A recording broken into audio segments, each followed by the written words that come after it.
Hey YouTube, what's going on? This is Cheeseboy628 here today, giving you a few different battles actually.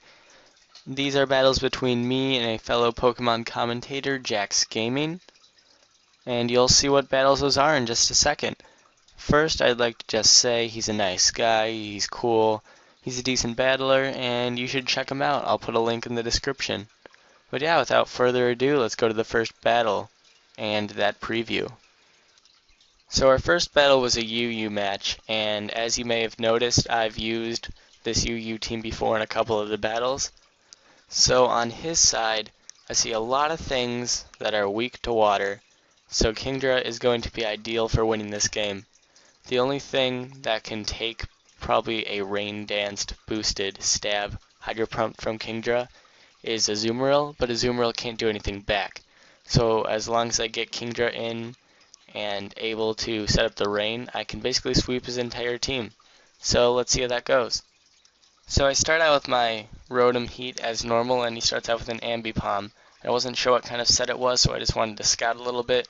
He does have the fake out, and the next turn I'm able to clean it out with a critical hit Thunderbolt. So as you may notice, our games are going to be pretty haxy, but yeah, it's pretty even on both sides in the end. But nonetheless, he had Arcanine. I wall it perfectly fine with Gligar. He switches out to Porygon 2, and I predict the Ice Beam as I got my rocks up. So I'm in with Cresselia, who is sitting fine against Porygon 2, and I'm just going to go for the Ice Beam to do something. And I do happen to hit the Bronzong, but it will do nothing, of course. And I don't think it can do anything to me, or at least my Kingdra. So I bring in Kingdra as an opportunity to try sweeping his team. So, with the toxic damage racking up plus some earthquakes from Bronzong, I'm not doing too great of a position, but I take out 2/3 of his HP as he goes for the explosion. So it's a double down, and I bring in Rotom Heat, and he has Azumarill. I'm definitely fearing the Aqua Jet.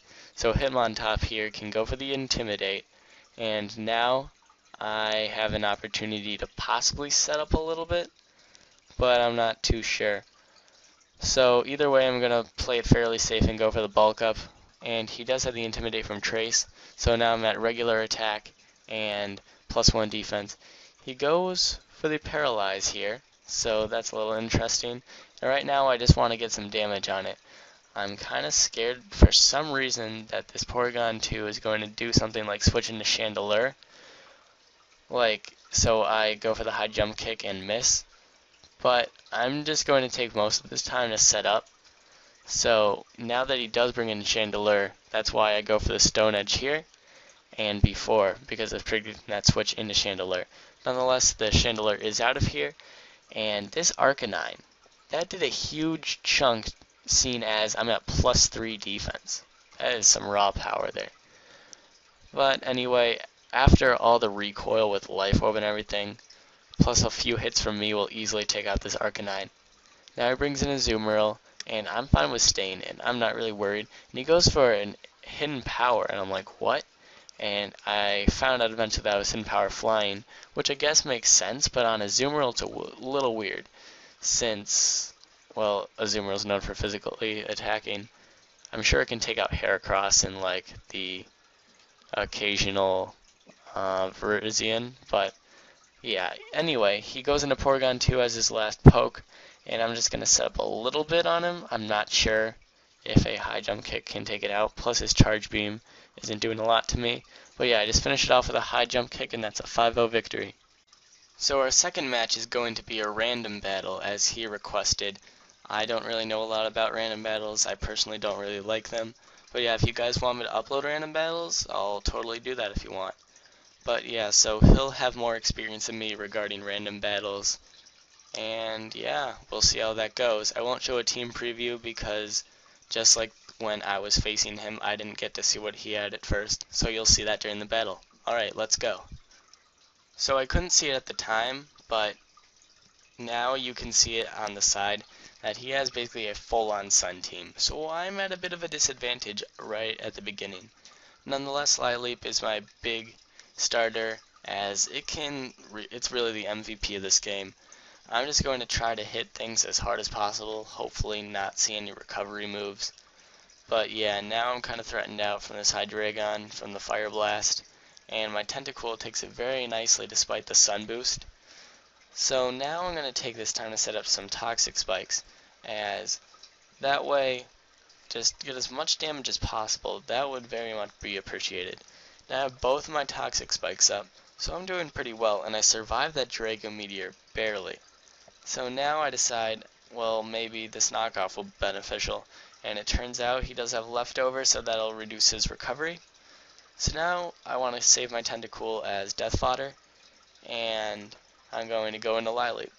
Now Umbreon, this thing was quite the problem, I'll tell you that right now. With Heal Bell and some other kind of supporting moves, you'll see. It's going to be annoying. Nonetheless, I go for the knockoff, so his leftovers are gone, so that's at least nice. And he goes into Gabite, and Skiploom is actually a decent player. I haven't actually seen Skiploom in a long time. And finally from this battle, it's like, oh, that's cool. Nonetheless, yeah, gonna go into Lileep here. I'm really scared of the Stone Edge. And Lileep just takes things like a boss, like really. Now I'm gonna go for the Ancient Power. Maybe if I can get some stat boost, that'd be cool. And I do happen to get it here. So that's nice, for sure. And now he's going to switch out to our Maldo. And I just went for the Recover. And now I'm at full health again. So since Armaldo is usually physically defensive, and I go for the Ancient Power, I definitely think I can get a 2H KO. Now, this Toxic he gets on me is actually going to be a big part of the future of the game, and you'll see in a little bit. So he goes in a Moltres, baiting the Ancient Power. I guess that works, because now his Gabite's still there and he can do some damage to me. But I go for the Recover as he goes for the Outrage. His Gabite's gone, but my Lileep's here and has taken a lot of toxic damage. So I'm going to switch out to Walrein. There's not really a lot Walrein can do in this, especially since I'm facing a Sun team. This Umbreon can wall my Walrein, basically, because I don't have Hail Up. There's nothing much I can do against it. He has the Payback, and since I only have leftovers, I'm going to be losing a lot more HP than his Umbreon is, since he will have the Moonlight. I'm not sure if that was revealed yet, but yes, he does. So yeah, as you can see here, he goes for the Moonlight, and 2/3 of his HP just goes right up, and my Ice Beam is just not doing enough. I also have Surf, but obviously with this Sun, my Surf will not be doing a lot. So my best bet is to go for Ice Beam. Every now and then I gotta protect so I can keep my survivability up, and eventually I just switch out to Amoonguss. And now his paybacks really do nothing, and I'm just going to Spore in case he stays in, but he goes into Ninetales. So now my Amoonguss has no business staying in, and I have to go out to something. There's nothing really I want to safely switch in, as Walrein's the only one that takes it, as well as Lileep, but Lileep is really important to my team. So now I'm going to try stalling out this Ninetales a little bit more, and for some reason I go into Ledian, but Ledian takes it really nicely. Not gonna lie, I didn't exactly play the end of this match too well. But anyway, yeah, I just go for the Toxic on the Moltres, and he cleans out my Ledian with an Air Slash. So now I go into MVP Lileep here, and I'm just going to go for the Ancient Power right away. And I believe next turn I'm going to Recover because I really don't want this toxic damage. But instead, I do go into Amoonguss, as this toxic damage will rack up on my Lileep. I need to keep at least another Pokemon alive if my Lileep is going to stay in the game. So yeah, now I'm just going to go for the HP Fire. I wasn't sure which would do more really, Giga Drain or HP Fire, when you think about it. Because HP Fire had the Sun Boost, but yeah, Giga Drain is Stab, of course. So now I go for the Stun Spore. Not the best idea, as that might be a factor later. And he goes for the Fire Blast here. I have no option of really switching into anything. And yeah, here's like a big momentum switch. I go for the Spore, of course, as he's asleep, but my Amoonguss can't do anything with combination of the Paralysis and that my moves are resisted by Hydreigon. So I go into Skiploom here a little bit too late, as I kind of played Skiploom terribly here. If I played it correctly, I could have got that Leech Seed off, maybe protected to stall it out a little bit. But yeah, that's a dead Skiploom now, and that Hydreigon is able to just raid my team like no other. Even though I've regenerated with a Moongus, that's just not going to help me against this Hydreigon. So I'm going for the Giga Drain here, and I'm just... this Umbreon is impossible to destroy. And even with a crit, I don't even do half. There's nothing I can do against this guy. I keep Giga Draining, and yeah, it's pretty hopeless. Unfortunately, I didn't have Stealth Rocks on this game, otherwise Moltres would have been much easier to take out.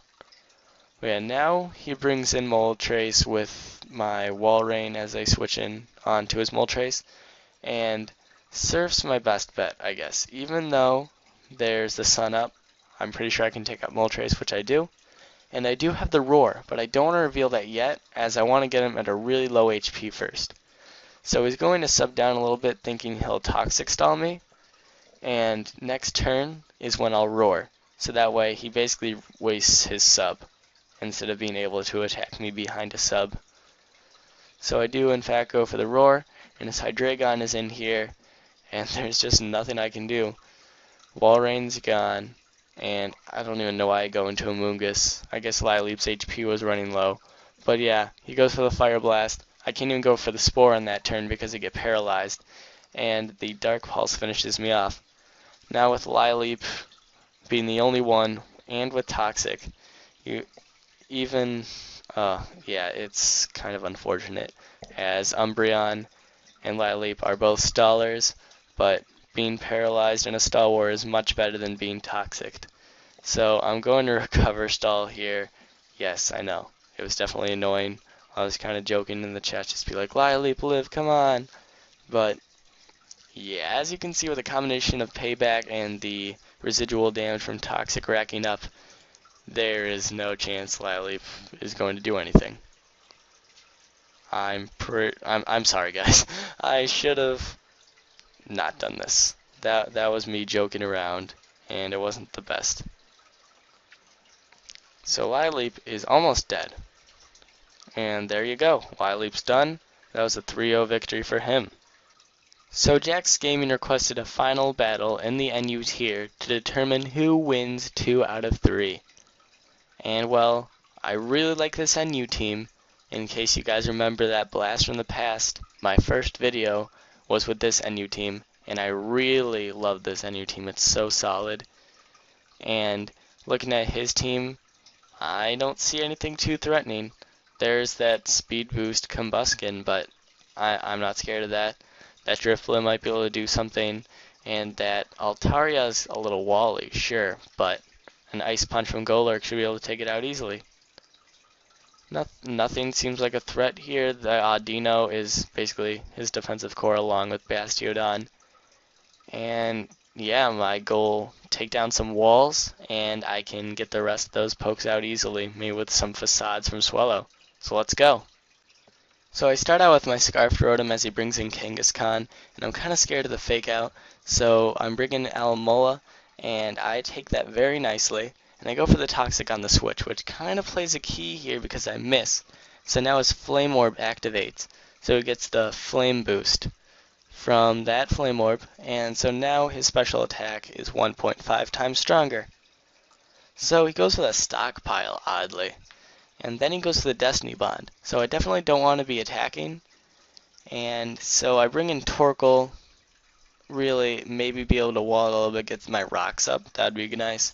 But he goes to the Shadow Ball, it does way too much of my Torkoal, and I bring in Swellow since I'm immune. Since I'm faster, and he probably knows that, he switches out to Bastiodon and takes my Brave Bird beautifully. I have no business staying in, so I'm going to go back into Torkoal, thinking he's going to go for the Stealth Rock. Now I think he's going to switch out to Drifblim here, so I'm going to go for the Stealth Rock on the switch instead of Rapid Spin.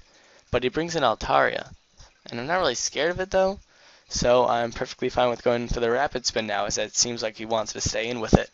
He goes for the DD, and now that he's at 2 Dragon Dances, I think I need to go for the Will-O-Wisp to harm his physical attack. And I do land it, which is very nice, as there's really nothing this Altaria has that's threatening anymore.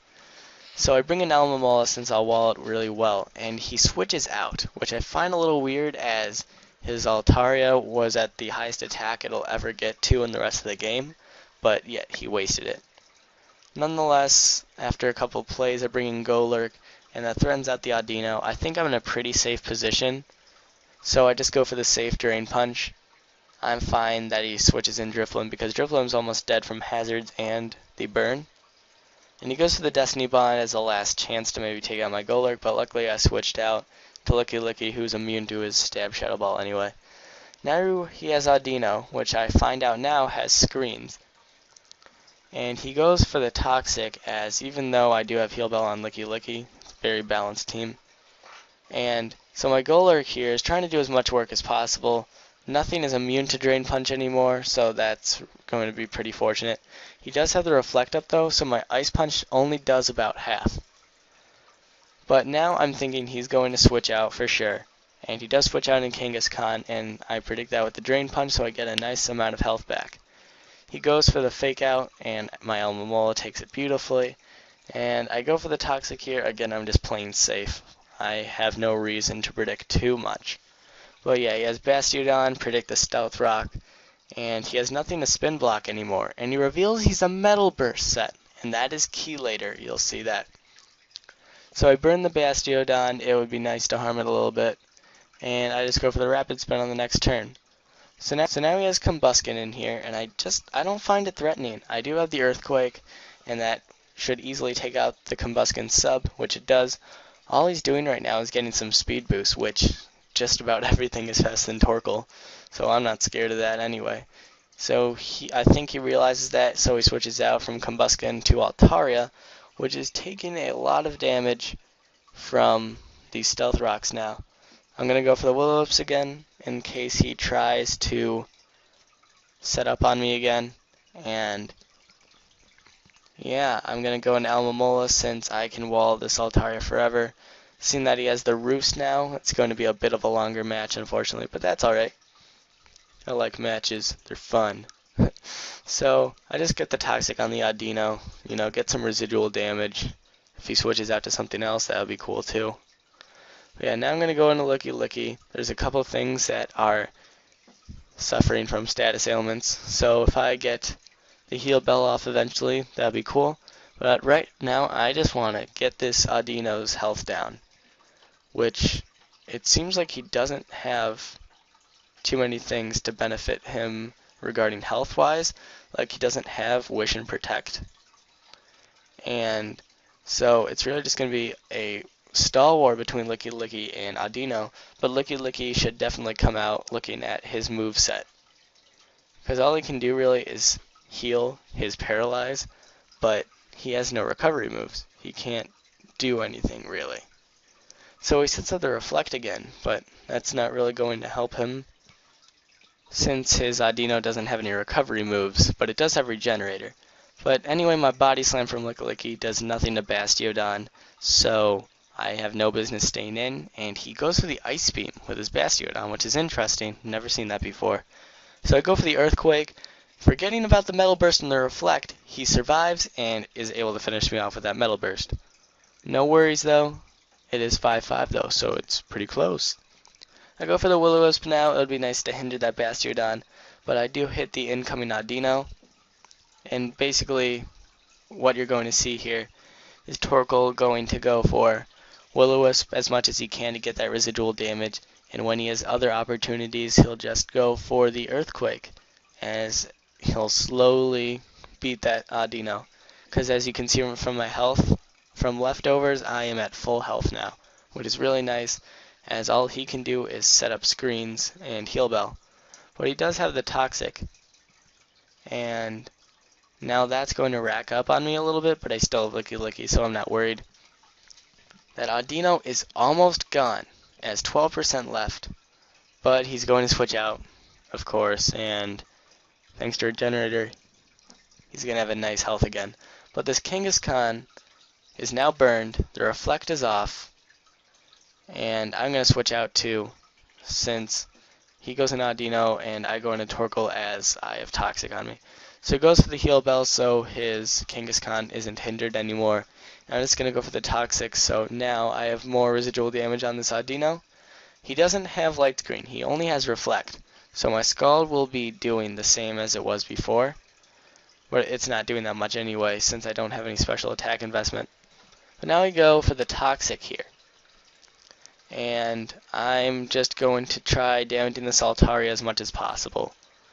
His team's pretty solid too, as they together can all support each other with heal bell and recovery moves. So yeah, my goal here, I've got to do something about this Audino. Since my Golurk's gone, I don't really have a lot of hard hitters. The only big physical hard hitter would be my Swellow, and then my special attacker being Rotom. So I do eventually bring in Rotom, as that'll definitely apply some pressure to his team. Nothing can resist my Stab T-Bolt, and that will finish off the Kangaskhan. So that's one threat gone. I'm not really scared of this Bastiodon. I think I can take it out, and I do with my T-Bolt once again. Now he brings in Combuskin. Combuskin's really not that fast, even with +1. So my Scarf Rotom is able to outspeed, so that's great. Now he has Audino, who gets paralyzed from this T-Bolt. A little unfortunate, but it's not like it matters too much at the end of this game here. I was going to go for T-Bolt again. He can't really do anything, as he doesn't have much for recovery, and all he can do is heal bell off that paralyzed maybe. But he doesn't here, and Toxic is starting to rack up on my Rotom. But I go for the T-Bolt, and he survives barely, and he goes for the Roost. So my Rotom is almost dead. I want to save it kind of for later, maybe as death fodder or one more hit. But now he goes for the DD, and basically this Altaria thinks that he can sweep my team. Excuse me. It's a female Altaria. But I say no to that, as he's at +3 speed and attack. And I have the Toxic on him, but there's Toxic on me as well. So really, all I can do is get this Altaria to eventually die out. I now sack my Rotom, as I think it's time for that. Licky Licky comes in because it has a Protect. It wastes a time of Toxic, so now he's at half health thanks to Toxic. I'm going to go back to Almamola, as I can wall Altaria, of course, very well. And Toxic is nearly taking a third of Altaria's health out now. But he sets up another DD, so he's at +3 attack, +3 speed. And my Almamola here is just trying to wall it as much as possible. He goes for the Roost, try to get some more health back, but thanks to Scald and Toxic, it's just about doing the same amount. So I switch out to Torkoal here, maybe to test how well Torkoal can take some hits. And I guess we'll see in just a second. Yep, he goes for the Dragon Claw, and he gets the crit. Not really sure if that mattered, but nonetheless, it's a 3-0 victory thanks to Toxic damage. Fun battle. So in the end of these 3 games, I won 2 and Jaxe Gaming won 1. So awesome battling, man. GG. I'm going to put your link in the description, and guys, please check him out. He's really cool, and he's really nice, decent battler. Yeah, awesome. So guys, tell me what you think about these kind of collaborations. I'm definitely thinking of doing more. There's some really cool people I've talked to about it. So yeah, like, comment, sub, and until later, peace.